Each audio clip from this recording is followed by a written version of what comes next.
Y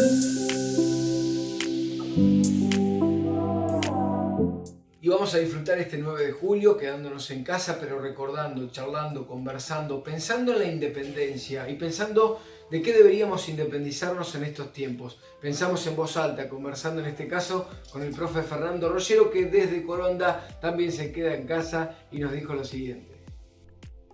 Seguimos disfrutando de estos recreos diarios en modo cuarentena. Estamos con Fernando Rollero, nuestro profe. Fuerte el aplauso para recibirlo. Alguno aplaudirá por ahí.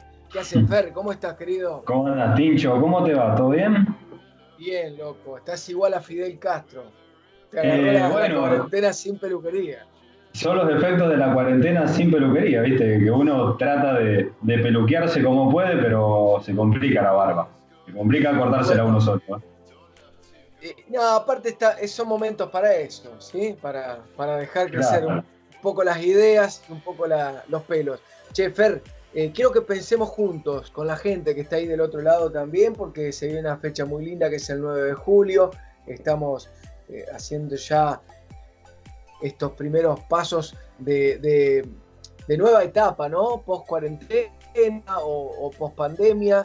Ya la sociedad está cambiando y los pensamientos también van tomando nuevas formas.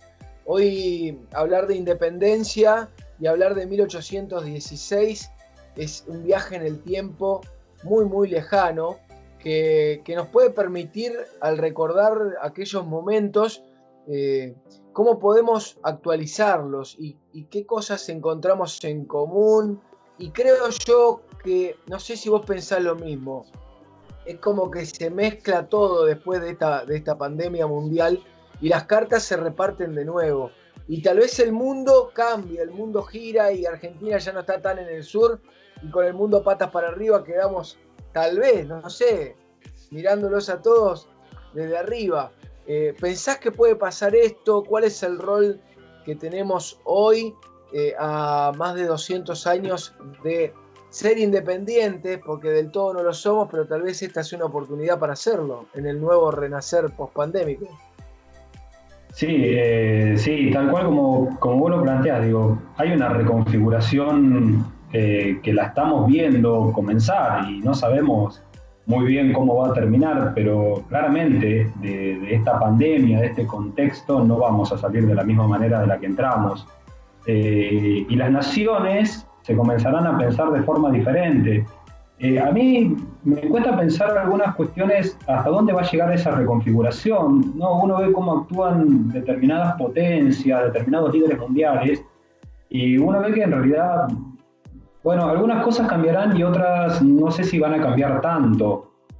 No sé, pensar que Donald Trump se le ocurre irse de la Organización Mundial de la Salud y se va. Y nadie hace nada para que vuelva, y eso significa que en realidad hay un montón de recursos menos para la Organización Mundial de la Salud. Entonces, esos líderes siguen marcando la cancha, para decirlo en términos vulgares. Y hay algunas reconfiguraciones que yo creo que se darán, pero quizás pasen primero por una cuestión más social. Digo, estos temas para analizar desde la filosofía, desde la sociología, quizás ellos tienen muchas más herramientas que desde la historia. Pero sí creo que va a haber una reconfiguración, al menos inmediatamente en términos sociales, ¿sí? Nos debemos pensar, las sociedades se pensarán de forma diferente, como ha sido cada vez que hubo alguno de estos acontecimientos tan profundos a lo largo de la historia. Y si querés, podemos pensar la 1816, la Declaración de la Independencia, como un acontecimiento que cambió, ¿sí?, el curso de la historia y que marca nuevos acontecimientos. Y está buenísimo pensar en este contexto de pandemia, desde el 2020, repensar esa Declaración de la Independencia de 1816, porque lo que nos permite el tiempo, cuando hablamos de historia o cuando investigamos en historia, lo que nos permite el tiempo es poder tener una mirada más compleja de aquellos acontecimientos, ¿sí? Y nos permite también tener o poder hacer algunos análisis un poco más profundos y pensar algunas aristas que quizás en la inmediatez no se pueden ver. Por ejemplo. A ver, por ejemplo. Hoy, a ver, podemos pensar o preguntarnos, ¿quiénes declaran la independencia en 1816? O pensar, hay un trabajo muy interesante, ¿sí? De un grupo de historiadores, Marcela Ternavasio, Gabriel Entín, que es muy interesante. Ellos proponen pensar los silencios de la Declaración de la Independencia. Aquello que no dice ese Congreso o esos documentos que quedan del Congreso. ¿Por qué no lo dicen? Es una forma de pensar quiénes fueron los que declararon la independencia y cuál fue el contexto. Y pensar también, bueno, ¿por qué en 1816 se declara la independencia? ¿Por qué no antes o por qué no después? ¿Por qué en ese momento? Esta cuestión de que la historia es contingente, digo, que las condiciones estén dadas para que suceda no quiere decir que va a suceder. Ahora, cuando sucede, lo que nos interesa a los que estudiamos historia es empezar a preguntarnos por qué sucedió, si podría no haber pasado. Bueno, ¿por qué sucede la independencia? ¿Por qué se declara la independencia? ¿Qué relación hay entre la declaración de la independencia de 1816 y la Revolución de Mayo de 1810, por ejemplo? ¿Y qué pasa en el medio? En el medio tuviste una asamblea, que fue la asamblea del año 13, que debía declarar la independencia y no la declaró. Entonces ahí tenemos otra pregunta. ¿Por qué no se declara la independencia en 1813 y sí en 1816? Eso se explica con respuestas. Y hay muchas respuestas. Digo, esta multicausalidad de la historia. Son varias las cuestiones que nos permiten pensar por qué no se declaró la independencia en 1813. Primero, porque evidentemente las condiciones objetivas no estaban dadas para que eso suceda. ¿Sí? Evidentemente había muchas divisiones internas. Y hay otra cuestión, que es las condiciones externas. Quizás no ameritaban de la declaración de la independencia. O en todo caso, quizás sí la ameritaban, pero no demostraban una inmediatez de hacerlo. ¿Sí? El rey Fernando VII seguía preso. Entonces no había una inmediatez de declarar la independencia. Recordemos, la Revolución de Mayo se hace en nombre del rey Fernando VII. ¿Sí? No nos independizamos de España. Es una declaración, en todo caso, de lo que San Martín va a decir la rebeldía. San Martín era uno de los principales impulsores de que se declare la independencia. Pues decía, mientras no declaremos la independencia, seguiremos siendo rebeldes. Vasallos que se rebelaron frente al rey, pero seguimos siendo vasallos. Lo que necesitamos es declarar la independencia para que esto se convierta en una guerra entre naciones. ¿Sí? Si declaramos la independencia, creamos una nación. Las Provincias Unidas del Río de la Plata, ¿sí? O las Provincias Unidas en Sudamérica, como dice el escrito de la Declaración de la Independencia. Y eso nos convierte en una nación. Entonces, bueno, ahora somos una nación luchando contra otra nación, ¿sí? Los españoles, contra la monarquía española. En 1813 el rey está preso, pero en 1816 el rey ya volvió al poder.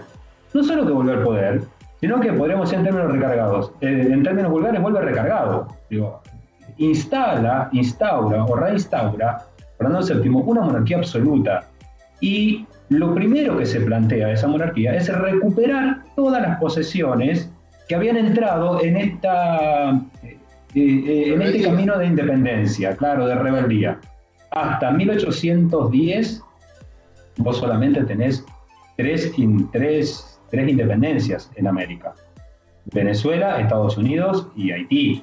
O sea que la idea de independencia es muy nueva también. Entonces ahí el tiempo nos permite pensar otra cosa, bueno, que era independizarse en ese momento.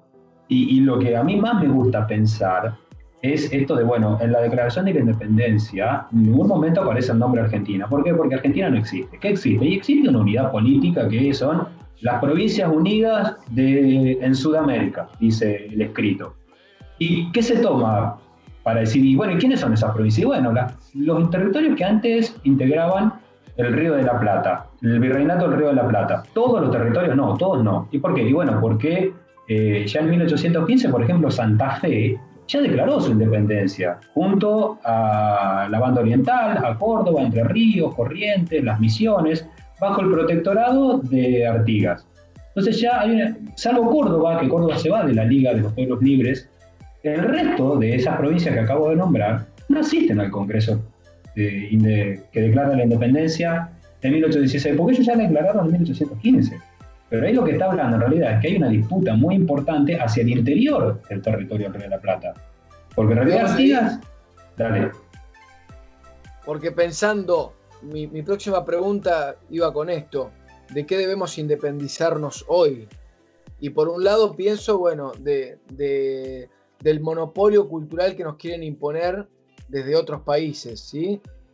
Pero por otro lado también en Argentina debemos independizarnos un poco del centralismo porteño, que fue, justamente lo nombraba recién, uno de las banderas que se levantaron del federalismo por aquellos años en búsqueda de la independencia, pero que en realidad la práctica fue llevando a que eso no se cumpla.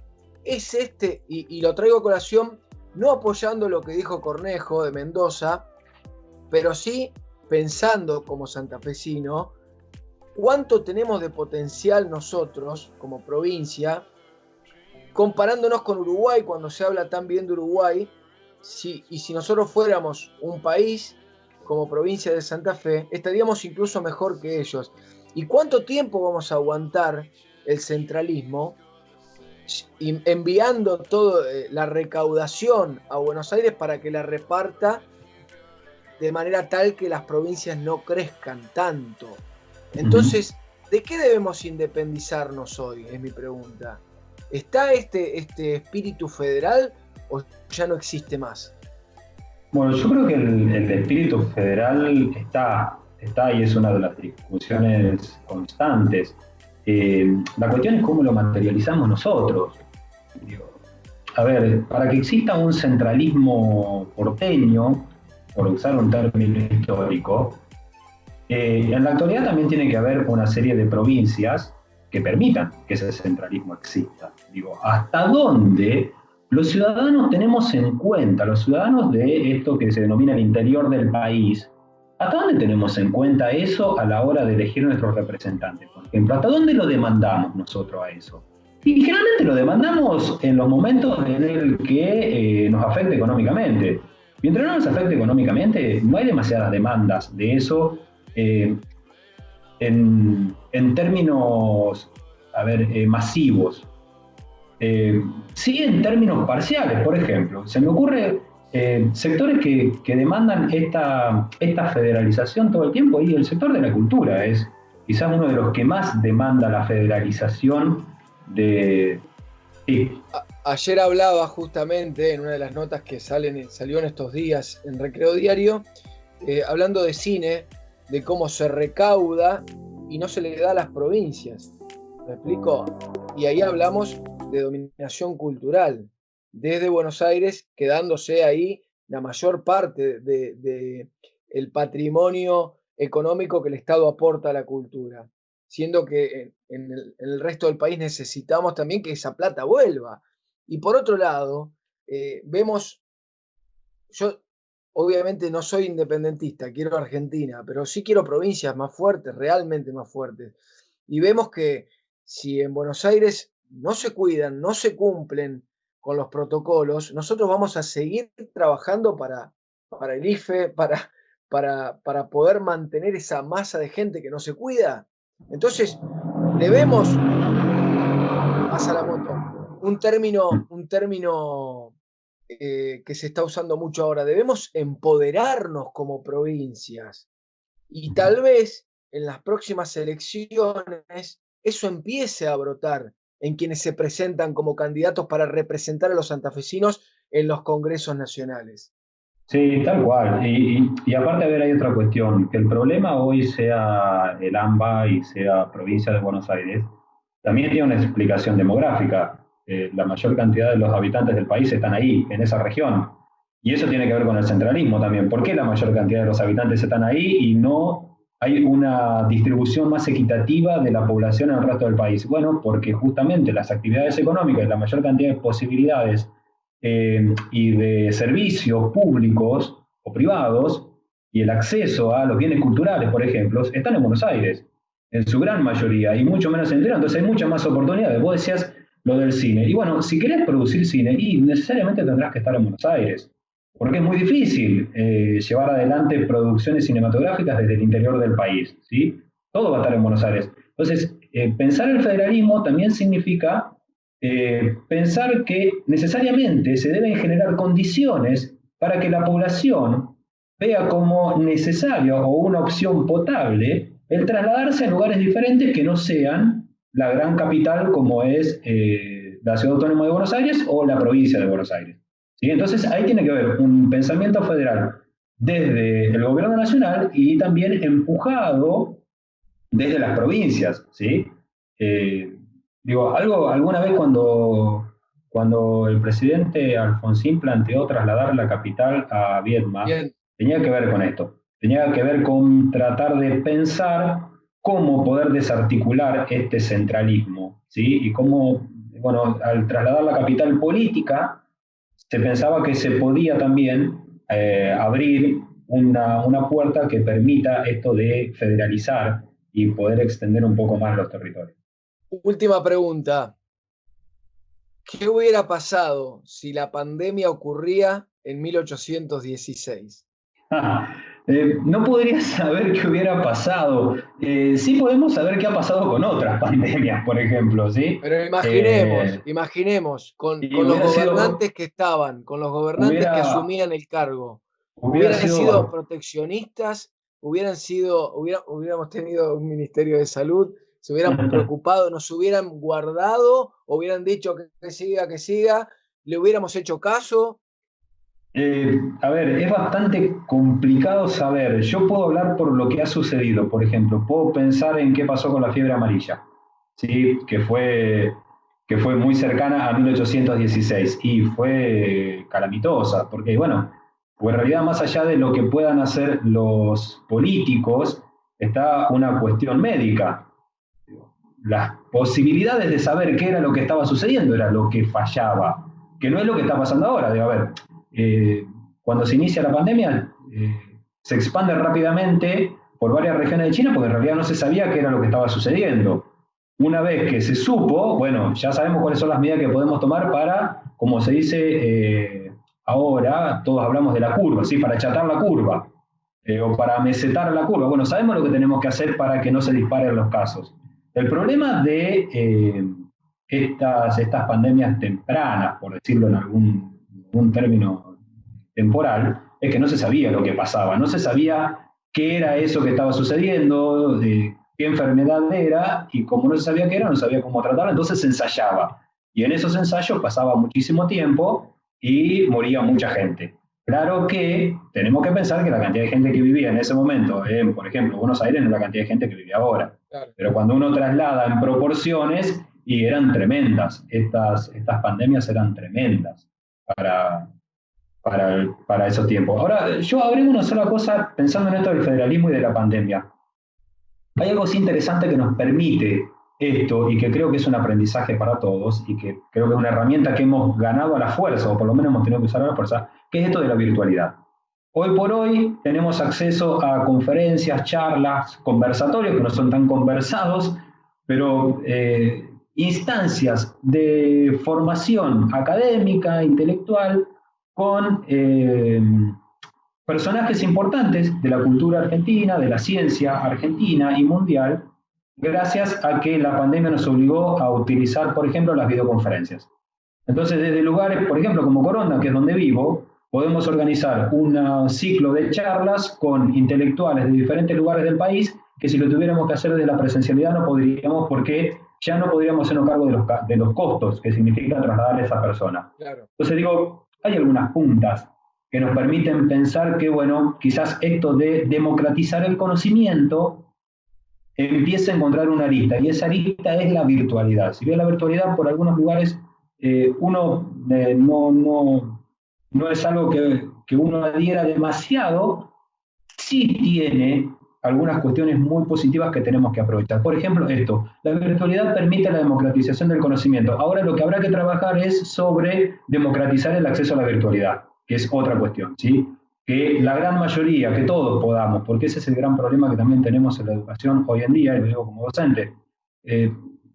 Nosotros planificamos clases virtuales, estamos con los chicos, lo seguimos, pero hay una gran cantidad de niños, de jóvenes y de adultos en todos los niveles educativos que están quedando afuera. Y están quedando afuera porque no tienen la posibilidad de acceder. Entonces ahora lo que hay que sí pensar, si realmente queremos democratizar y queremos empezar a pensar un federalismo, bueno, empecemos a pensar en esto. Independicémonos de estas limitaciones que tenemos y empecemos a pensar fuertemente desde el sector político, sobre todo de la clase política argentina, deberá empezar a pensar en que una forma de democratizar es democratizar el acceso al conocimiento, dar más posibilidades. Y para eso hay que democratizar, por ejemplo, el acceso a las comunicaciones. Una de ellas es el acceso a la conexión a Internet.